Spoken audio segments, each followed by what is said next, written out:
All right, welcome to Talking Ball. I'm your host Stephen Willis, along with Bill Flowers, talking. I guess Ole Miss 52, Arkansas 51. How you doing, Bill? I'm doing a lot better than I was Saturday. I was having some heart palpitations. I had some flashbacks of some bad memories. Yeah, you were on the team in 2002, weren't you? Yeah, 2002, and that seven overtime. I think I saw something where Eli was talking about.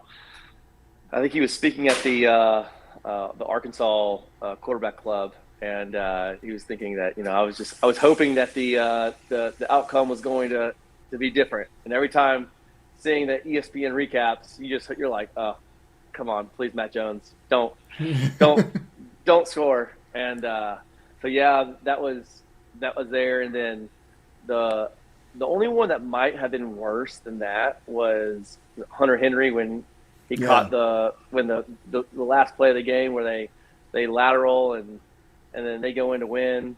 So the history was not on our side on Saturday. So I was a little pessimistic about it, but I was glad to see the Rebels win, and I felt zero sympathy for the Hogs. Yeah, it felt like that was a little bit of karma paying off a debt for our past history. But what is the deal with Arkansas in these crazy games? I have no idea. I mean, they have always been a thorn in our side. Has well, now let's talk about the game a little bit. What did you notice? I noticed that Dontario Drummond played outside. We talked about that a little bit last week. They Yeah, moved him out of the slot. What did you notice in that game? I noticed that we focused on the run. Like I said, the only way that we win is by establishing the RPO, is establishing our run, and I think Snoop. I love seeing him playing. I love his combination of speed and power, and that's what I felt like we did an amazing job of. I mean, Corral. I mean, he just did what he had to do. I mean, he solidified himself as one of the top players in all of college football, not just by his arm, but just by his leadership and his will to win. And so I think that's what was so uh, prominent, that stood out, was Corral's grit. And uh, so I mean, that to me was what was the biggest standout in our ability to kind of hang in there and to endure. But our defense, man, that also stood out. I Hmm. mean, at the end, Kiffin was like, they asked him essentially, do you have how proud of you are your defense to how they made that stand? He's like, well, essentially they didn't make the stand. They just didn't make the second. They just didn't execute on their 2-point conversion. Yeah. Um, so that's our ability to establish the run from our backfield is a little concerning. Our ability to stop the run down our throat is a little is concerning. So I think that those are the things that kind of stood out to me. Um, but I felt like we did a great job of hanging in there and just enduring and not giving up. Yeah, and for people watching this thinking we're talking about the defense, I did rewatch that today, and between 5 and 10 times, we had the play blown up for 0 or 1 yards. We missed the tackle, and the running back ended up going for +5. So that's a little bit that's fixable. I was worried about that it was a schematic thing because every defense has a weak point, but that one being what it is, I was worried that it was a schematic thing. And after watching the game, I saw that there were plays there to be made, and it wasn't something where they were running 5 yards downfield before the first player touched them. Well, that's kind of my point.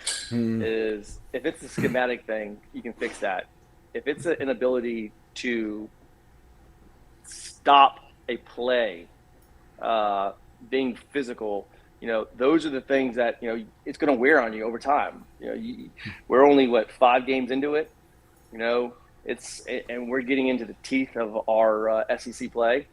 It's you're talking about that's my concern. It's just ability to stay in the trenches, to be able to physically take that beating and have the depth and the fortitude to withstand what you have to do. I mean, Arkansas to me, before Alabama game, if you had to ask me which team would you rather see, Alabama or Arkansas, I would have rather said Alabama because how physical Arkansas is. And I thought we would have a really hard time running on them because they're such a physical team, and that's what they predicate themselves on. And so, we were. I don't know if it was a situation where we kind of just got overhyped and kind of just wore ourselves out before the Alabama game, but we were ready for the Arkansas game. And physically on offense, we were able to do what we need to do, but you cannot rely on Corral to be your best running back, to be the guy that's going to continually, win games for you with his feet. You just can't do that. It's not going to bode well for us. And so that's my concern defensively is can we withstand the line of scrimmage? And you faced Alabama, you faced Arkansas. Are those two people, those two teams, so much better physically than everybody else in the West? We'll see. Yeah. Going back in time real quick, after 2002, after the 7 overtime game, how did that affect y'all? Because after that game, you guys were not the same team as before. Well, I think it affects you physically, but it also affects you emotionally. But, I mean, I know after the game, I mean, you remember, you played Auburn. Auburn was a fantastic team the following week. Mm-hmm. I mean, you play seven, and I might be wrong on this, but I think the following week or 2 weeks later, Arkansas had to play Kentucky, and they went in. I think they went 7 overtimes again. Yeah, I think they did, or something crazy like that. But I mean, and after that year, the NCAA put a cap on it because physically, you just can't do that. Like you're just opening up a can of worms to just injury. But I would say that you can't. The lack of success, so to speak, was not because we lost that game. It's just you played in the SEC and you played great teams. I mean, Auburn, that was a great Auburn team. So when you play in the SEC West or you play SEC in general, it's anybody can win, anybody can lose, but I don't think that game was a defining moment to where it depleted us in any other way than just that was just an exhausting game. That the following week playing against Auburn, probably didn't help us. Yeah. Yeah, I was just curious about that with everything that's going on because that was also the year I think that you guys beat Alabama and Alabama went to the bowl game. I think something like that happened. They went to the Independence Bowl. No, and you guys sat home.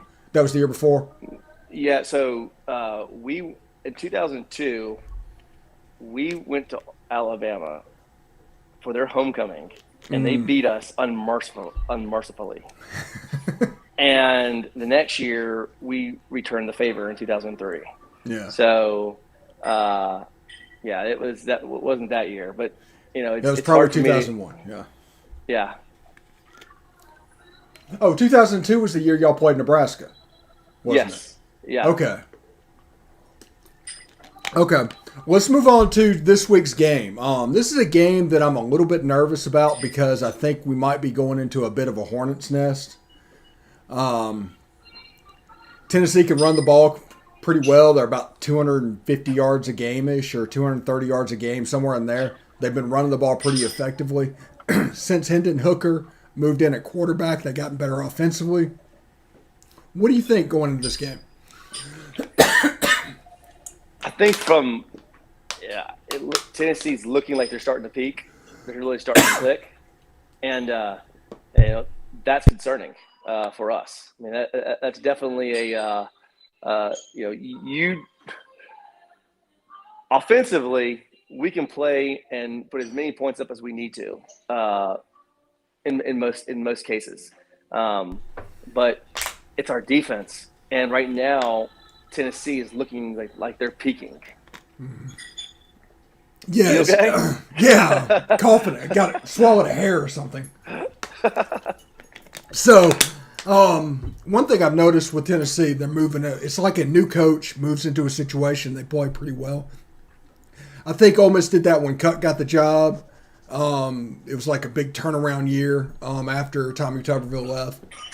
So I see a little bit of the improvement and the enthusiasm in the Tennessee team because Josh Heupel really has it going on. I really liked the uniforms last week too. But I am worried about our ability to stop the run, and I do worry about Tennessee's running the ball, even though our systems are the same, kind of like last year. I expect to see a lot of the same stuff. It's going to come down to us being able to control the line of scrimmage. I think that's the thing about the SEC. You know, in the SEC, it's all about the trenches. That's what it is. The team that has the best trenches wins because you're able to control what you need to control. You're able to modify things. If you, in years past, like if all you are is an air raid team, you're only as good, from throwing the ball. The chances of you handing the ball off and being able to control the line of scrimmage and manipulate the clock and keep the ball out of the other team's hands is much easier to do than throwing the ball every play when you drop 8 defenders. So to me, every week it's going to come down to our defensive line and our linebackers and us being able to use what we have. We're going to have to be able to stunt. Like, it's sort of like this. If you tell me, okay, you have this talent right here, my talent versus your talent. Your talent might beat mine, but if I could schematically be able to do something that can create a little bit of an edge, then I have an opportunity to beat you with your talent. And so I think that if all we do is go straight down and say, I'm going to beat your talent with my talent by pure muscle, you lose. But if you're able to stunt and do different things and create confusion, that's when you're able to help yourself. I'm a big component on. I'm a big believer in. You know what? I would rather die by the big play than die by paper cut. And with our offense, it gives you the ability to be more aggressive. And so I would be excited to see a bunch of blitzes from our safeties. Bring pressure from our safeties. Bring pressures from our if we're running, a 3-2-6, okay, I don't care. Bring some extra safeties. Bring some other people. Bring some corners. Meet those backers in the back. Meet the running backs in the backfield. Don't let them get. I mean, if you run a draw and you run it for 80 yards, and you ran past my linebacker because he didn't tackle you because he just missed it, okay. But usually, if you're bringing people and you're bringing pressure, you're going to meet people in the middle. And so that's what I'm hoping to see. That's what I think our defense needs. We are not going to sit there and just say, my talent's better than your talent. We're going to have to bring pressure and do things and say, hey, offense,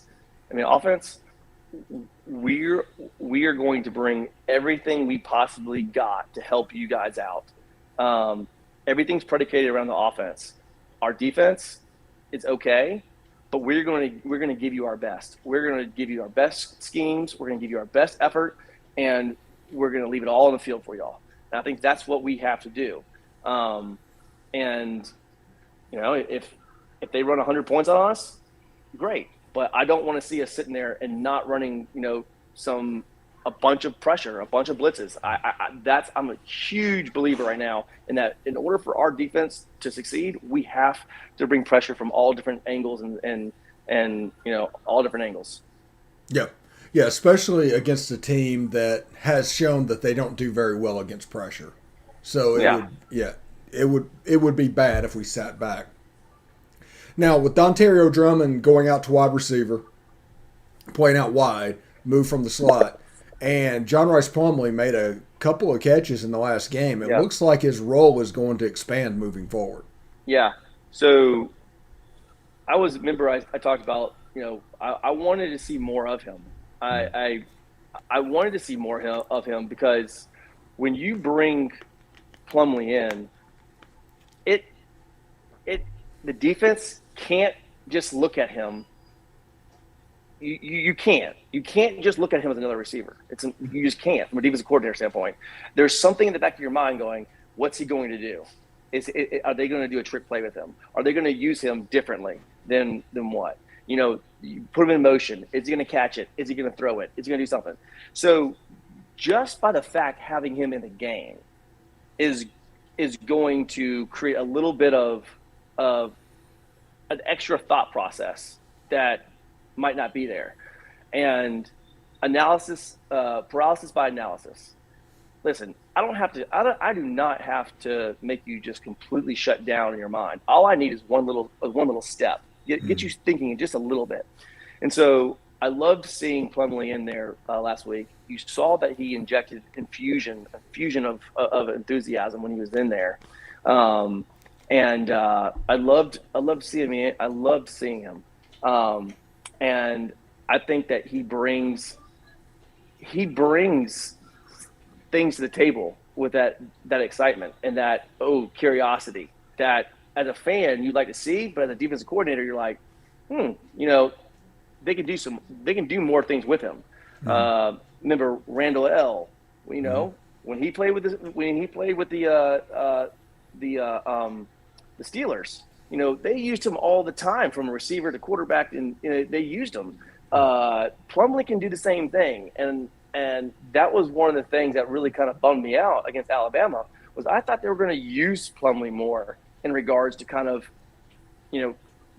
making him part of a offensive scheme that's causing Alabama to have to slow down a little bit. Mm.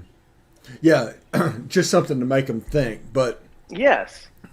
it didn't necessarily work out. I guess they found out right before the game that Mingo wasn't going to be able to go. Yeah. So that's the way. This is the next man up type situation. Now, who are the players that you are looking most forward to that need to really show up against Tennessee? Well, I mean, again, every day as a receiver, you're gonna hear me and how our offense plays. You're gonna hear me preach and just pound.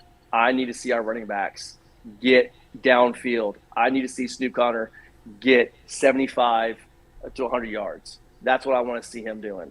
I want to see our defense. I want to see our running back get downfield, break tackles, our offensive linemen, creating holes. After that, I want to see Sanders. I want to see Sanders creating more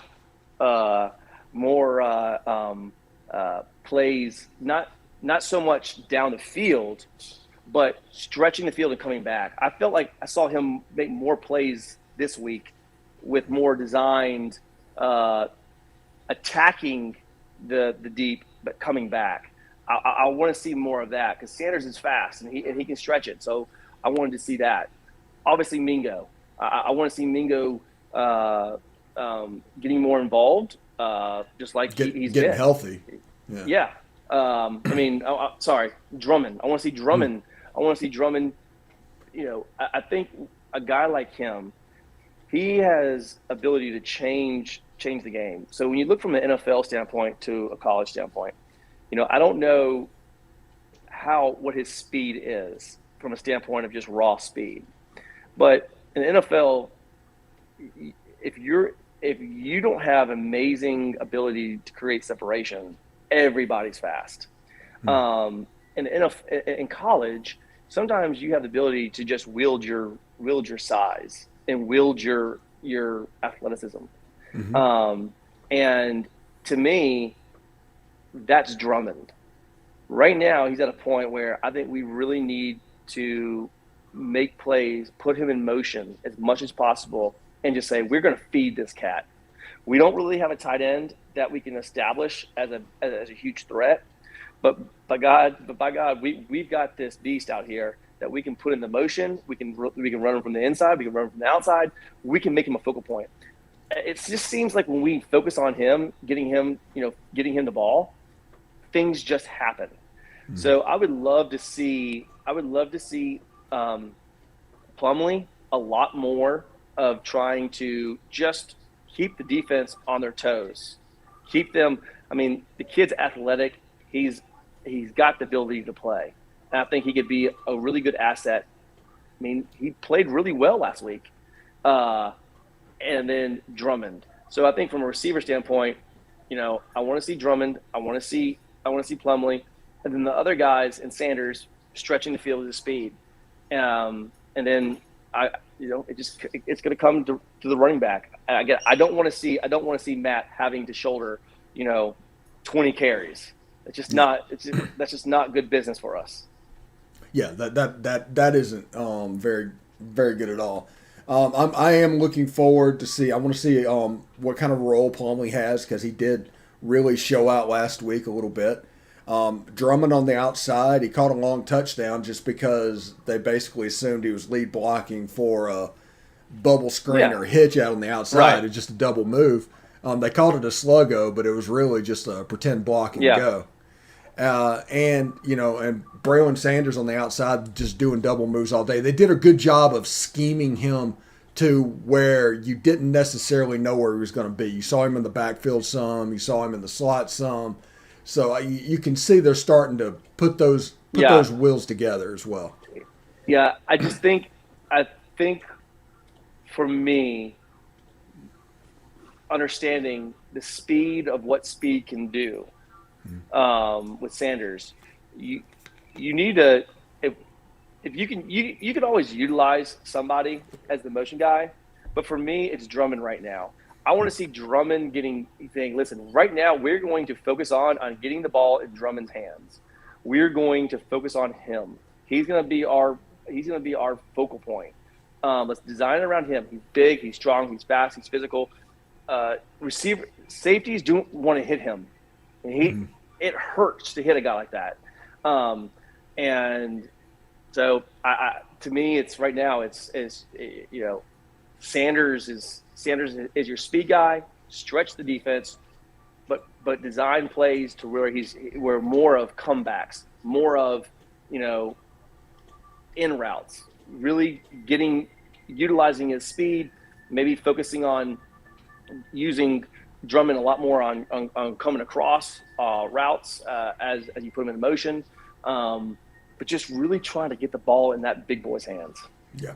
Yeah, it's pretty good. Bill Flowers here talking ball right here on Positively Ole Miss. Thank you, Bill, for joining us today like you do every week. We'll be back for next week to talk a little bit of LSU. I'm sure we'll talk a little bit about different experiences in the LSU game.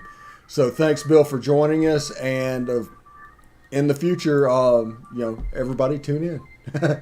Anyway, Howdy, hotty Dottie. toddy. Yeah.